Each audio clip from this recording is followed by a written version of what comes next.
శ్రీ మహాగణపతే నమః. శ్రీ సరస్వత్యే నమః. శ్రీపాదవల్లభ నరసింహ సరస్వతి శ్రీ గురు దత్తాత్రేయాయ నమః. సమయే ఏవ ఉపదేశౌషధం దత్తే గురు వైద్య. గురువు అనే వైద్యుడు తగిన సమయంలోనే ఉపదేశమనే మందు ఇస్తాడు. ఇది అందరికీ తెలిసినటువంటిది. గురువు ఉపదేశం అనేటువంటి మందు ఔషధి ఎటువంటిది? కొన్ని సందర్భాలతో శిష్యుడు మంచి పనులు చేసి వాడు అత్యంత ఉత్తమమైనటువంటి వాడైనప్పటికీ కావచ్చు ఒక రకమైన వాడు, లేక చెడ్డ పనులు చేసి పాపాలు చేసినప్పటి తర్వాత ప్రాయశ్చిత్తాదులు చేసుకొని పశ్చాత్తాపం పడి ఉపదేశం పొందినవాడైనప్పటికీ కూడా కావచ్చు. వీళ్ళిద్దరికి కూడా వాడికి కూడా ఒక విధమైనటువంటి ఔషధి, ఈ రెండవ శిష్యుడికి కూడా ఒక విధమైనటువంటి ఔషధి ఇద్దరికి కూడా ఇస్తున్నాడు గురువు. తగు సమయంలో మనం అనుకోవచ్చు, అయ్యో వాడు దుర్మార్గుడు, వాడు భ్రష్టుడు, వాడికి ఎందుకు సహాయం చేశారు, ఈ సద్గురు ఎందుకు దగ్గర తీశారు అని. వాడికి దగ్గర తీశారంటే వాడు ఏదో సందర్భంలో వాడు దుర్మార్గతనానికి దిగిండవచ్చు, ఏదో సందర్భంలో అబద్ధం ఆడిండవచ్చు. ఆ సందర్భం అయిన తర్వాత వాడు ఉత్తమ స్థితిని పొందవచ్చు. అందుకని వాడితో ఉత్తమ పనులు చేయించుకోవటానికి యోగ్యతగా ఉపయోగించుకోవచ్చు. కాబట్టి వాళ్ళు ఒక హఠం అనేటువంటిది ఉంటుంది రెండో వ్యక్తిలో. ఈ మొదటి వాళ్ళు సహజమైనటువంటిదే వ్యక్తిత్వం, సహజమైనటువంటిదే మంచితనం ఉన్నది. అందుకని అంతగా చికిత్స చేయాల్సిన పని లేదు మొదటో వాడిది. పుట్టుకతోనే వచ్చేటువంటిది పుణ్యం చేయటము, పుట్టుకతోనే వచ్చేటువంటి సత్యం ఆడటము, నిష్ఠగా ఉండటము, డిసిప్లిన్గా ఉండటము మొదటి శిష్యుడిది. అందుకని వాడికి అంతగా కష్టపడాల్సిన పని లేదు. గురువు కొద్ది జాగ్రత్త మాత్రమే పడుతూ అప్పుడప్పుడు ఉపదేశాలను ఇస్తూ తగు సమయంలో వాడికి దారిని చూపిస్తూ ఉంటాడు. ఈ రెండో శిష్యుడికి మాత్రమే చాలా గమనిస్తూ మళ్ళీ తప్పు చేయకోకుండా ఉండటానికి ఏమేమి చేయాలో అవన్నీ కూడా జాగ్రత్తలు తీసుకుంటూ వాడిని బాగా తిద్ది నేర్పరిగా చేస్తూ మంచి బుద్ధివంతునిగా చేస్తూ ఉత్తమమైనటువంటి ఫలాన్ని వాడి నుంచి రావటానికి చూస్తూ ఉంటారు సద్గురువు. ఇవి ఆ గురువు చేసేటువంటి తత్వం ఇది. అందుకని మన చెడ్డవాడిని గురువు తీశారే దగ్గరికి అనకూడదు. మంచివాళ్ళని మాత్రమే తీసుకుంటే చెడ్డవాళ్ళ గతి ఏమిటి? మనం ఒక ప్రశ్న అడిగారు ఎవరో, స్వామీజీ మీరంతా సిటీల్లోనే ఉపదేశం ఇస్తుంటే పల్లెల వాళ్ళ గతి ఏమిటి అని. పల్లెల వాళ్ళకి భగవంతుడు పుడుతూనే ఒక తత్వాన్ని అందరికీ ఆ బ్రహ్మ ఇచ్చాడు. సోహం అనేటువంటి ఒక తత్వాన్ని ఆ ఊపిరిలోనే ఇచ్చేశాడు, ఉచ్ఛ్వాస నిశ్వాస క్రియలోనే భగవంతుడు. కాకపోతే వాళ్ళ కర్తవ్య దృష్టితో వాళ్ళు ఉన్నారు కాబట్టి సేద్యం చేయటమే వాళ్ళది, కర్మమే వాళ్ళ యొక్క దేవత ఆరాధన. కొంతమంది కార్మికులంటే వర్క్ ఈజ్ వర్షిప్ అనే విధంగా వాళ్ళ కార్మిక విధమే వాళ్ళ భగవంతుడు యొక్క ఆరాధన. కాకపోతే వాళ్ళు కొంచెం లేటుగా వాళ్ళు రావచ్చు, అంతేగాని ఏదో ఉపదేశాలు పొంది చాలా ఏదో తత్వాలు పొంది అన్నీ ఏదో కంఠపాఠం చేసుకొని అత్యంత త్వరగా మోక్షాన్ని పొందేటువంటి విధానం కొంతమందికి ఉండవచ్చేమో, జ్ఞానాన్ని పొంది కొంచెం అనుకూలం ఉండినటువంటి వాళ్ళు.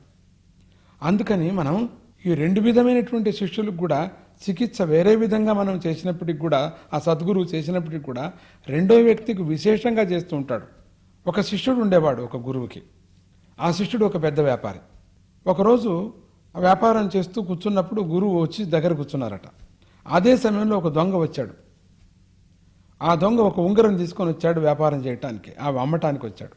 చూస్తే ఆ దొంగను చూస్తే చాలా దీనావస్థలో ఉన్నాడు పాపం, ఒక చచ్చిపోయేలాగా ఉన్నాడు. చూస్తే తిండి లేక తిప్పలుగా పడుతూ వచ్చాడు. ఆ ఉంగరాన్ని అమ్మటానికి వచ్చాడనమాట. అప్పుడు ఈ వ్యాపారి అంటున్నాడు, ఇది దొంగతనం ఉంగరం కావచ్చు అని నానా ప్రశ్నలు అడుగుతున్నాడు. అడిగి వాడిని ఎట్లయినా కానీ అధికారులకు పట్టించాలా అని చెప్పేసి అనుకుంటున్నాడు. ఆ సమయంలో సద్గురు దగ్గర కూర్చున్నాడు కదా, అప్పుడు అన్నాడట, లేదు ఈ వ్యక్తి నాకు బాగా తెలుసు, ఇది దొంగతనం చేసిన ఉంగరం కాదు, నాకు వీడిని నేను చూశాను, వీడిని మంచివాడే. దీంతో ఈ వ్యాపారి నమ్ముతాడు, ఎందుకంటే గురువు చెప్తున్నాడు కాబట్టి నమ్మి ఆ ఉంగరం తీసుకొని వాడికి ధనాన్ని ఇచ్చి పంపిస్తాడు. ఆ దొంగ బయట నిల్చో ఉంటాడు ఈ గురువు వచ్చేంత వరకు కూడా. కొద్దిసేపు అయిన తర్వాత ఈ వ్యాపారికి తెలుసు నిజంగా దొంగవాడు అని. కానీ గురువు మాట మీరు లేక ఆ పని చేస్తాడు. కొద్దిసేపు అయిన తర్వాత అడుగుతాడు ఈ వ్యాపారి ఈ గురువుని, స్వామి మీరు ఆ దొంగకి ఎందుకంత మీరు చేశారు, నిజంగా దొంగ కదా, మనం పట్టించితే బాగుండు కదా అని. లేదు, సందర్భానుసారంగా నేను చేసినటువంటిది ఇది. ఏదో సందర్భంతో వాడు బేదరికంగా ఉన్నాడు కాబట్టి వాడిని రక్షించడానికి నేను చేశాను. అందుకని మనం ఎప్పుడు శిక్షించటం అనేది కాదు, కరుణతో వాళ్ళని దగ్గరికి తీసుకురావాలా. వాడిలో హఠం ఉన్నది, వాడిలో మంచితనం ఉన్నది, అందుకని వాడిని బాగు చేయడానికి మనం ప్రయత్నం చేయాలని వీడికి ఉపదేశం చేయటము. నీలో మంచితనాన్ని ఉపయోగించుకోవటానికి క్షమాపణ గుణం నీలో పెరగనేని ఇట్లా చేశానని ఈ ధనవంతుడు శిష్యుడికి చెప్పటం జరుగుతుంది. బయట కాచుకున్నటువంటి దొంగ కాచుకొనే ఉన్నాడు. ఈ గురువుగారు వెళుతూనే 2 కాళ్ళు పట్టుకున్నాడు. స్వామి నేను ఎట్లా దొంగను, మీరు ఇట్లా నన్ను రక్షించారు, నా అపరాధం క్షమించండి, నేను ఇంక దొంగతనం చెయ్యను అని. ఈ దెబ్బతో వాడు బాగుపడ్డాడు. ఈ దెబ్బతో వీడు ఉదారిగా దానవంతుడుగా ఉదారిగా ఈ వ్యాపారి ఈ దెబ్బతో క్షమాగుణాన్ని నేర్చుకున్నాడు. ఈ దొంగ ఈ సద్గురు యొక్క ఈ దెబ్బతో దొంగకు మంచి బుద్ధి పుట్టింది. చూసారా చికిత్స విధానం ఎంత బాగుంది. సద్గురు యొక్క తత్వం చూసినప్పుడు ఎంతమంది అయినా ఉండని, ఎటువంటి వాళ్ళైనా కూర్చొని వాళ్లకు ఏ విధంగా ఉపదేశాన్ని తత్వాన్ని ఇచ్చి వాళ్ళకి ఏ విధంగా ఔషధాన్ని ఇస్తే బాగుంటుందనే విచారాన్ని కనిపెట్టేటువంటి వాడే నిజమైనటువంటి గురు వైద్యుడు. శ్మశ్రు లగ్న మధు లంపటోహి సంసారి అంటే మీసాలపై తేనెలకు ఆశపడేవాడే సంసారి అని. చిన్న చిన్న ఆశలు అండి, ఆ ఆశలకి ఏమి దాని యొక్క వ్యవధి అనేది లేదు, వెళుతూనే ఉంటుంది ఆశ. చచ్చేంత వరకు ఆశలే. అయ్యో ఇంక కొన్ని రోజులు బతికితే నేను ఇది చేయగలనేమో, అయ్యో ఇంక కొన్ని రోజులు బతికింటే తినగలనేమో. పండ్లు పోయిన వాడికి ఇంకా నేను బాగా కిలాలు బాగా తింటే బాగుండేమో అనిపిస్తుందట. ఆ విధంగా అయ్యో ఇంటి లోపలే పండ్లు పోవాలా నాకు అనిపిస్తుందట. ఆశ ఇంద్రియాలంతా పోయినప్పటికి కూడా లోపల ఉండే ఆశ మాత్రం పోదంటారు శంకరాచార్యులు.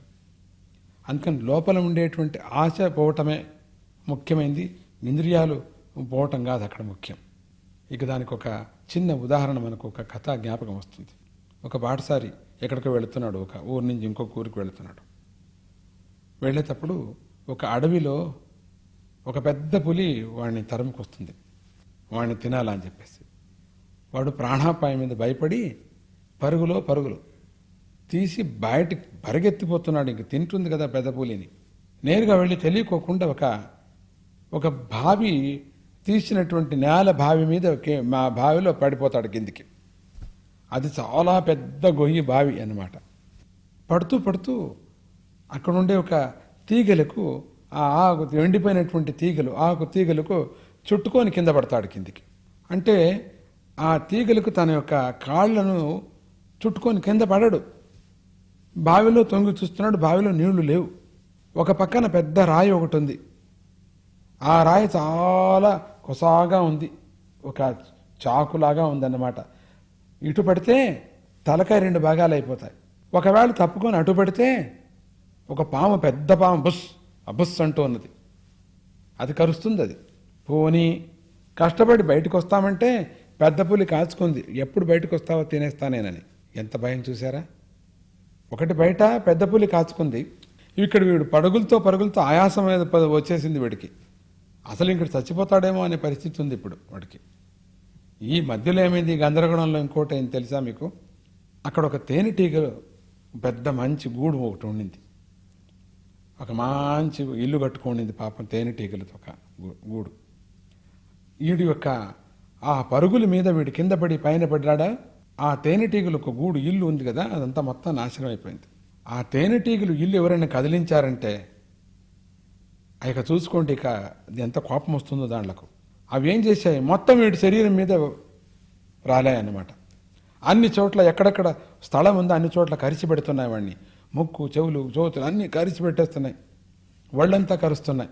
ఇక వీడి కథ ఏమైనా, మొదటే ఆయాసపడిపోయినాడు, మొదటే భయపడుతున్నాడు వీడు. బయటకు వచ్చామంటే కష్టపడి బయట పెద్ద పులి కాచుకుంది. పోని ఆ తీగ తెగిపోతే నేల మీద పడితే అటు పడితే ఒక పెద్ద రాయి ఉంది, ఆ కొస తలకాయ తెగిపోతుంది. ఇటు పడితే పాము ఉంది, నీళ్లు కూడా లేవు. పోని అట్లనే ఉందామంటే తేనెటీగలు కరుస్తున్నాయి. ఈ మధ్యలో ఇంకోటి ఏమైందంటారా? ఆ తేనెటీగల యొక్క వీడు పడటం యొక్క ఒక పెద్ద గాబరాలో ఆ తేనెటీగలి ఒక ఇల్లు చెదిరిపోయి కదిలిపోయి ఆ తేనె యొక్క కారుతూ ఒక్కొక్క చుక్క చుక్కలాగా కింద పడుతూ, అదే వాడి మీదేం పూర్తి పడలేదు, మీసాల మీద మెల్లగా ఒక చుక్క పడిందటప్ప, ఒక చుక్క పడింది అంతే. చుక్క పడుతూ ఆ మీసాల మీద పడింది చూశాడు, కంటితో మెల్లగా చూశాడు.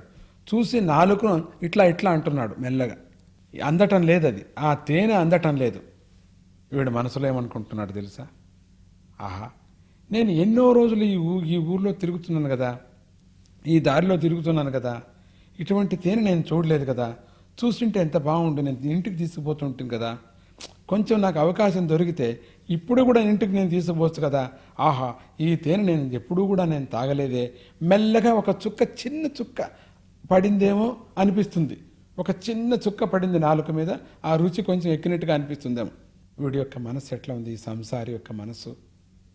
ఇప్పుడు చచ్చిపోతున్నాను, భయంగా ఉంది, ఇప్పుడు ప్రాణాపాయం వచ్చేసింది, నాకు ఇంకా అమదూతలు పిసిగిపోతున్నారు, తేనెటీగలు హింసిస్తున్నాయి, ఆ తీగ తెగిపోతుంది, తెగిపోయి కింద పడుతుంది, కింద పడితే పాము కరుస్తుంది, అటు పడితే రాయి తలని తెంపుతుంది, పైకి వెళితే పులి తింటుంది, తేనెటీగలు అంత కరుస్తున్నాయి. ఇంత ఉన్నా వాడికి ఆశ చూసారా? ఏమాత్రం కొంచెం అవకాశం ఉంటే ఈ తేనెను, నా మీసాల మీద పడిన తేనెను నేను నాకగలను, లేక ఇంకొంచెం ఏమాత్రం అవకాశం ఉంటే ఈ తేనెను నేను ఇంటికి తీసుకుపోగలను అని యోచన చేస్తున్నానండి. ఇది ఏంటండి గ్రాచారం? ఇదేంటి సంసారం యొక్క తాపత్రయం అందరికి కూడా. ఇది పోవాలా అంట. అందుకని ఎప్పుడు వెళతామో తెలీదు. అందుకని భాగవతంలో 7 రోజులకు వెళ్ళిపోతున్నావు పరీక్షితుడు, 7 రోజులకు వెళ్ళిపోతున్నావు నువ్వు అంటూనే మొత్తం ఆ భాగవత్ తత్వాన్ని మొత్తం చెప్పించుకున్నాడు ఆ సుఖబ్రహ్ముడితో. జీవన్ముక్తిని పొందాడు. అందుకని ఎప్పుడు మనం వెళుతున్నాం తెలీదు మనకు. ఉండినంత వరకు, ప్రాణం ఉండినంత వరకు మనకు అనిపిస్తుంది ఇంకా కొంచెం ఉంటామేమో, ఇది చేస్తే బాగుంటుంది, ఇది చేస్తే ఇంకా ప్రాణం వెళ్ళేటప్పుడు భగవంతు ధ్యానం చేయరు. ఆ విల్నామాల గురించి, ఇంటిని గురించి, బ్యాంకులో డబ్బును గురించి దీన్ని యోచన చేస్తారు. భగవద్ ధ్యానాన్ని గురించి చేయరు ఎవరు కూడా. రెడ్ సిగ్నల్స్ వస్తూ ఉంటుంది మనకు. సిగ్నల్స్ వచ్చినప్పుడు కూడా నేను ఇంకా బతుకుతానేమో అనేటువంటి ఒక నమ్మకం, ఒక ఫాల్స్ నమ్మకం, ఒక అబద్ధమైనటువంటి ఒక నమ్మకం మనలో ఉంటుందట. ఉండకూడదని కాదు, అది ఉన్నప్పటికి కూడా ఆ భగవద్ ధ్యానానికి ఉపయోగించుకోవటానికి మనం ప్రయత్నిస్తే యముడికి దయ లేదండి. 2 రోజులు ఉండి నువ్వు అని చెప్పడు యముడు, రెడీగా ఉంటాడు అన్నమాట తీసుకుపోవటానికి. అందుకని ఎప్పుడు ఈ మరణం చాలా రహస్యం, ఎప్పుడు ఈ మరణం మనకు వస్తుందో తెలియదు. కాబట్టి సంసారులందరూ కూడా ఆ భగవద్ ధ్యానంతో, భగవంతుడి యొక్క తత్వంతో మనకిచ్చినటువంటి ధనాన్ని, మనకిచ్చినటువంటి మంచితనాన్ని, మనకిచ్చినటువంటి సౌకర్యాన్ని 10 మందికి పంచుతూ సంసారంలో సంతోషాన్ని, సంసారంలో ఉండినటువంటి వాళ్ళ మీదనే సంతోషంతో మనం ఉండటానికి మనం ప్రయత్నించినప్పుడు భగవంతుడు సంతోషిస్తాడు. మన సంసారమే కాదు, మన రాష్ట్రము, మన ప్రదేశం, మన దేశము, మన సంపూర్ణమైనటువంటి మన ప్లానెట్ అంటే మన భూమి సంతోషపడుతుంది. మన దేవతలు కూడా సంతోషపి సారతరా భక్తి, మేరు పర్వతం కన్నా సారమైనటువంటిది భక్తి అని. ఈ భక్తి, ఆ భక్తి యొక్క ఇంకా మేరు పర్వతం కానటువంటి గొప్పది మేరు. కృష్ణ తులాభారం అందరికీ జ్ఞాపకం వస్తుందన్నమాట. భక్తి అనేటువంటిది, ఈ భక్తి యోగము మనకు చాలా ప్రసిద్ధి అయినటువంటిది, చాలా సులభమైనటువంటిది భక్తి మార్గం. ఈ భక్తి మార్గంలో మన పురాణోక్తంగా ఉండేటువంటి భక్తులందరూ కూడా శరీర సమేతంగా, బొంది సమేతంగా మోక్షాన్ని పొందారు అనేటువంటిది మనకు ఎన్నో కథలు, మనకు ఉదాహరణలు ఉన్నాయి. అటువంటి సందర్భం వచ్చినప్పుడు అక్కడ శ్రీకృష్ణ తులాభారంలో శ్రీకృష్ణుడు పరీక్ష అద్భుతమైంది. సత్యభామకు రుక్మిణికి పెట్టినటువంటి పరీక్షల్లో ఒక తులసీ దళంతో భగవంతుడు తూగటం మనమంతా ఆ కథ విన్నాము. అటువంటిదే ఒక కథ మనకు జ్ఞాపకం వస్తుంది ఇక్కడ. ఒక ధనవంతుడు ఒక పర్యం అనిపించిందట, తన సంపద ఒక బంగారాన్ని దానం చేయాలనిపించిందట. తన సంపద అంతా కూడా కూడబెట్టి బంగారు రూపంతో దానం చేయాలనిపించిందట. అదే సమయంలో ఒక సాధువు ఆ ఊరికి వచ్చాడట. అది విన్నాడు ఈ రాజు. ఆ రాజు వింటూనే ఆ సాధువు కూడా ఈ బంగారు ఇవ్వాలనిపించింది ఈ రాజుగారికి. కబురు పంపించాడు, ఇట్లా సాధువుని తీసుకురండి, నేను బంగారు దానం ఇవ్వాలనుకున్నాను. ఆ సాధువు చెప్పాడట, నాకు బంగారు అక్కర్లేదు నాకు అని. రాజుకు చాలా కోపం వచ్చిందట. నేను బంగారు దానం ఇస్తానంటే వద్దన్నాడు, ఇదేంటిది, నేను పలానా రాజు కదా, నా బంగారు ఎందుకు వద్దన్నాడు? కఠినంగా అంటే దౌర్జన్యంతో దానం ఇవ్వటం అన్నమాట. ఇది ఎక్కడన్నా ఉందా? దానం తీసుకునేవాడు వద్దంటే దౌర్జన్యంతో ఇవ్వటం అన్నమాట. ఇది దౌర్జన్యంతో కూడినటువంటిది ఇది. అప్పుడు సాధువుని పిలిపించి, నువ్వు తీసుకోవాల్సిందే, ఎట్లయినా కానీ నువ్వు తీసుకోవాల్సిందే అన్నప్పుడు, నాకు బంగారం కన్నా విలువైనటువంటిది భక్తి నా దగ్గర ఉన్నది, అయినా నువ్వు ఇట్లా చెప్తున్నావు కాబట్టి నేను ఒక ఆకుని నీ త్రాసులో నేను పెడతాను, దానికి సరైనటువంటిది తూగేటువంటిది ఒక బంగారం నువ్వు అక్కడ పెడితే చాలు. ఆ ఆకును ఒక చోట ఆ త్రాసులో పెట్టడం జరుగుతుంది. ఒక చిన్న బంగారు ముక్క పెడతాడు చాలదు, ఇంకొక బంగారు ముక్క పెడతాడు చాలదు, సంపద అంతా దాంట్లో పెడతాడు, బంగారు అంతా దాంట్లోనే పెడతాడు. మొట్టమొదటి దానం ఇది.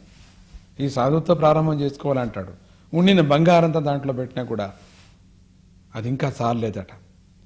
అప్పుడు అనిపించింది ఈ మహారాజుకి, ఓహో నేను చేసింది పొరపాటిది, భక్తి అత్యద్భుతమైనటువంటిది అని అంటూ ఆ సాధువు కాళ్ళు పట్టుకున్నాడట.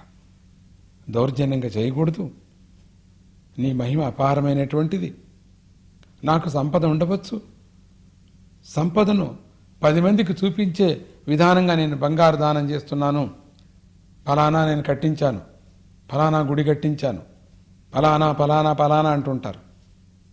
మనకు అప్పుడప్పుడు ఒక నవ్వు వస్తూ ఉంటుంది. ఏమండి మీరేం చేశారంటే అంటే, ఫలానా పెద్ద ఛత్రం కట్టించాను. ఓహో మీరేం కట్టించారు? ఓ ఫలానా పెద్ద గోపురం కట్టించాను. ఓహో కానీ పేర్లు కూడా వేసుకుంటారు. చాలా బాగుంది. ఇంకొకరికి స్ఫురణ వస్తుందన్నమాట, అంటే ప్రేరేపణ వస్తుంది, మనం కూడా దానం చేస్తే మన పేరు శాశ్వతంగా ఉంటుందని. తప్పేం లేదు అని ఎందుకో శ్మశానం కట్టించిన వాళ్ళ పేరు ఉండదు, ఎందుకో తెలియటం లేదు. నేను కట్టించానని ఎవరు చెప్పరు, ఎందుకంటే అది కొనాది కదా, అందుకని. ఇదైతే అందరూ చెప్పుకోవాలనిపిస్తుంది. అది ఎందుకు ఎట్లా అక్కర్లేదు అనిపిస్తుందో, ఇవన్నీ అదే విధంగా ఒక వ్యక్తికి ఈ ఏది రావు అన్నమాట. ఇది ఏది కూడా మనకు రావు, అట్లా అనిపిస్తుంది మనకు. అది దీన్ని బట్టి మనకేమనిపిస్తున్నది, దౌర్జన్యమైనటువంటి దానము మనకు పనికిరాదు. నిజంగా వ్యక్తికి ఇప్పుడు ఆకలి గలవాడికి ఆకలి తీర్చడానికి అన్నం పెడితే బాగుంటుంది.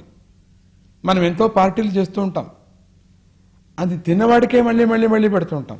అదే 10 మందికి బీదలకి అన్నదానం చేయండి, ఎంత బాగుంటుందో. ఆ రోజు యొక్క సందర్భమే చాలా అద్భుతంగా ఉంటుంది. కానీ మనం అట్లా చేయమే. 10 మంది కలిసినటువంటి పెద్దల్లో 10 మంది పెద్దల్నే పిలిచి టీ పార్టీ, డిన్నర్ పార్టీ, ఆ పార్టీలు ఈ పార్టీలు ఇప్పిస్తాం. వాళ్ళు తినరు పెట్టరు, ఫ్యాషన్గా కొంత తినేసి వెళ్ళిపోతుంటారు. అది చేస్తూ అదే సందర్భంలో అదే డబ్బుని బీదలు కూడా అన్నదానం చేస్తే ఎంత బాగుంటుంది. అందుకని నీడీ పర్సన్కి